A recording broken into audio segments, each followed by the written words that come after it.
Must be मतलब क्या होता है, इसका मीनिंग हम ऊपर लिख चुके हैं। आप लोगों को दिख रहा होगा। मस्ट बी मतलब अवश्य होना चाहिए, अवश्य बनना चाहिए, अवश्य होना चाहिए या अवश्य बनना चाहिए। तो थोड़ा सा इससे कुछ क्वेश्चन आप लोग देख लीजिए, और ये कोई ज्यादा हार्ड भी नहीं है, बहुत ही आपको इजी लगेगा।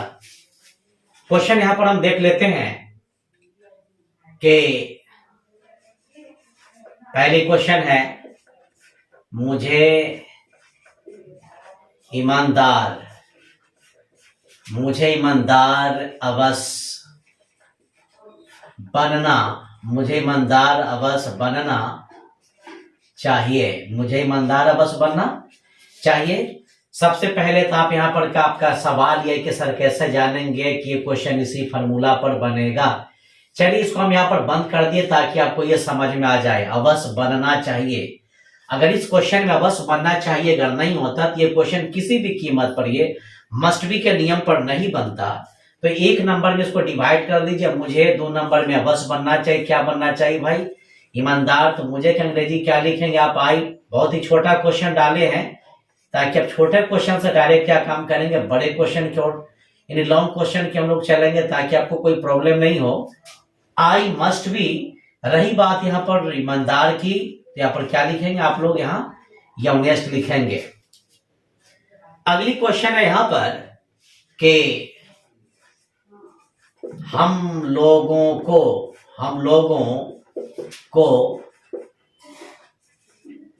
साक्षर अवश्य होना चाहिए, हम लोगों को साक्षर अवश्य होना चाहिए। यहां पर एक चीज देख लेते हैं, 1 नंबर में हम लोगों को, 2 नंबर में अवश्य होना चाहिए। क्या होना चाहिए बेटा? साक्षर। साक्षर को हम शिक्षित भी कहते हैं। अब यहां पर हम लोग अंग्रेजी क्या लिखेंगे? वी लिखेंगे। और 2 नंबर में क्या लिखेंगे? Must be. We must be. चलिए यहां पर अवश्य होना चाहिए रहे चाहे अवश्य बनना चाहिए, हम दोनों की अंग्रेजी में मस्ट बी ही लिखेंगे। रही बात यहाँ पर साक्षर की तो लिटरेट लिखेंगे, LITERATE लिटरेट। चाहे तो आप यहाँ पर एडुकेटेड भी लिख सकते हैं, EDUCATED। अब आपकी मर्जी, लिटरेट लिखेंगे कि एडुकेटेड लिखेंगे, दोनों ही सही है। अगली क्वेश्चन है कि तुम्हें दयालु और नम्र अवश्य होना चाहिए। बहुत ही छोटा छोटा क्वेश्चन है ताकि आप लोग इसमें न फंसे। चलिए 1 नंबर में तुम्हें, 2 नंबर में अवश्य होना चाहिए। क्या होना चाहिए बेटा? दयालु और नम्र की बात हो रही है यहाँ पर। अब 1 नंबर में तुम्हें तो आप यहाँ पर क्या लिखेंगे? यू लिखेंगे। नंबर 2 में अवश्य होना चाहिए तो क्या लिखेंगे? ये मस्ट बी। फिर से देख लेते हैं, मस्ट बी हो गया। चलिए मस्ट बी यहां पर हम डाल दिए बेटा। उसके बाद नंबर 3 में दयालु की बात है तो आप यहां पर क्या करोगे? काइंड लिखोगे। उसके बाद और है तो क्या लिखेंगे? यहां हम एंड लिखेंगे। रही बात यहां पर नम्र की तो POLITE। अब यहां पर तुम्हें नहीं होता तो यू नहीं होता। 2 नंबर में ये अवश्य चाहिए, अवश्य होना चाहिए नहीं होता तो ये मस्ट भी नहीं होता। नंबर 3 में दयालु और नम्र नहीं होता तो फिर बेटा क्या होता? ये काइंड और पोलाइट नहीं होता। अगली क्वेश्चन यहां पर देख लेते हैं क्वेश्चन हम कि उन लोगों को सम्मान पाने के लिए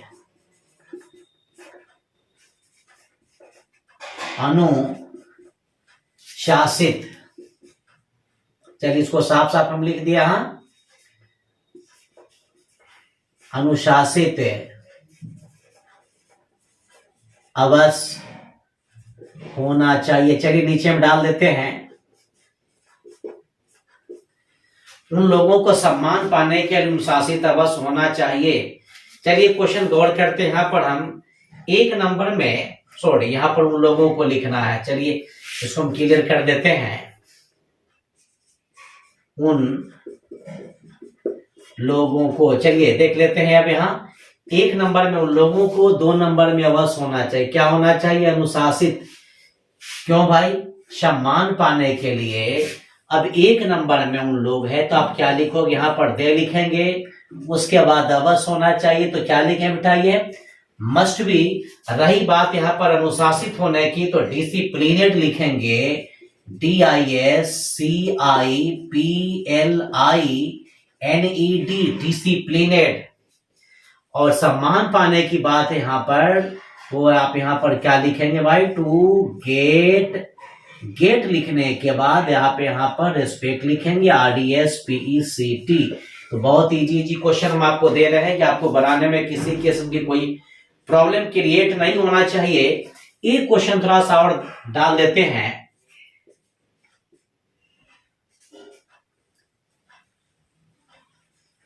चलिए क्वेश्चन है यहां, रमेश को आज्ञाकारी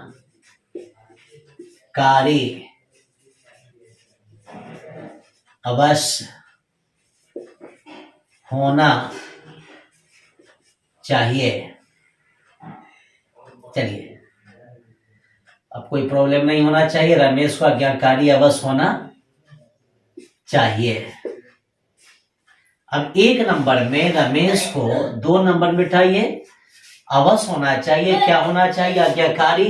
तो आप यहां पर रमेश की अंग्रेजी क्या लिखेंगे, ये रमेश ही लिखेंगे, अवश्य होना चाहिए है, तो आप यहां पर क्या काम करेंगे बेटा, MUST, मस्ट भी लिखेंगे। दो नंबर खत्म। अब यहां पर ये तीन नंबर में है आज्ञाकारी, तो इसकी अंग्रेजी आप ओबीडिएंट लिखेंगे, OBEDIENT। तो जहां तक मेरा ख्याल है कि आपको ये समझ में आ गया होगा।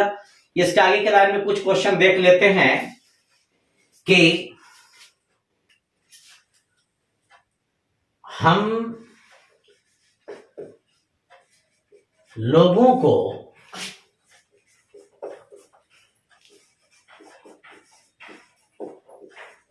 कठिनाई का सामना करने के लिए, थोड़ा सा लॉन्ग क्वेश्चन है ये, तैयार अवश्य होना चाहिए। चलिए बड़ा क्वेश्चन भी देख लीजिए। जहां तक मेरा ख्याल है कि आपको बड़े क्वेश्चन में किसी केस में कोई प्रॉब्लम क्रिएट नहीं होना चाहिए।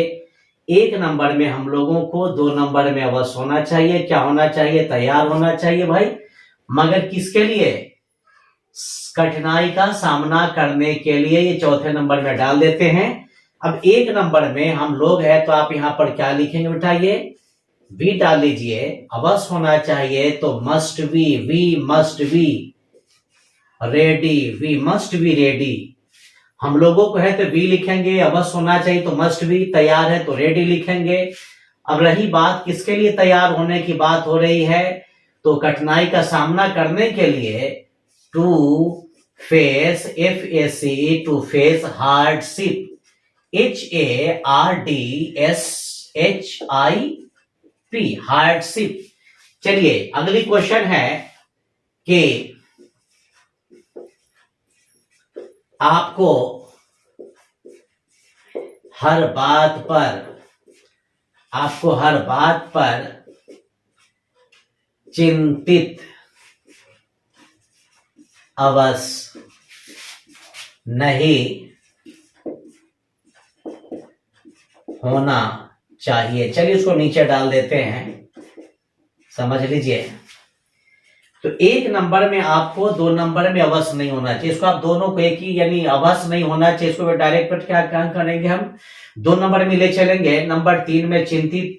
और रही बात यहाँ पर हर बात पर, तो यहाँ पर हम क्या लिखेंगे, आपको अंग्रेजी यू लिखेंगे, आप यहाँ पर अवश्य नहीं होना चाहिए, तो मस्ट के बाद नॉट, नॉट के बाद बी, तो आपको है तो यू लिख लिया, अवश्य नहीं होना चाहिए तो मस्ट बी, मस्ट नॉट भी लिखेंगे।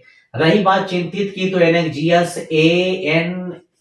ANXIOUS, NXGS हर बात पर है, तो यहां पर हम क्या लिखेंगे, एट लिखने के बाद बेटा ABERY, एवरी लिखने के बाद ये MATTER, मैटर। तो जहां तक मेरा ख्याल है कि आपको ये समझ में आ गया होगा। थोड़ा सा इसका नेगेटिव इंट्रोगेटिव हम आपको इसी में ही समझा देते हैं। उसे वहां अवश्य होना चाहिए। एक नंबर में ही के साथ क्या डालेंगे आप, ये मस्ट बी देयर। निगेटिव जुगटा बनाइएगा आप लोग यहां पर, इसका निगेटिव बन जाएगा ही मस्ट नॉट बी देयर। इसका इंट्रोगेटिव देख लेते हैं हम। मस्ट ही के बाद बी लिखने के बाद ये देयर लिखेंगे, THERE। चौथे नंबर में यहां पर देख लेते हैं हम, मस्ट ही नॉट बी लिखने के बाद आप यहां पर ये देयर डाल लीजिए। चौथा देख लेते हैं यहां पर वाई के बाद मस्ट के बाद ही के बाद बी, और बी लिखने के बाद ये देयर। कोई दिक्कत नहीं। तो जहां तक मेरा ख्याल है कि आपको ये समझ में आ गया होगा। तो आज के लिए इतना ही। मेरा वीडियो देखने के लिए आप लोगों को लॉट्स ऑफ थैंक्स। लेकिन मैं आपसे यही रिक्वेस्ट करूंगा, थोड़ा सा इसे आप सब्सक्राइब करना और शेयर करना ना भूले। तो आज के लिए इतना ही, धन्यवाद।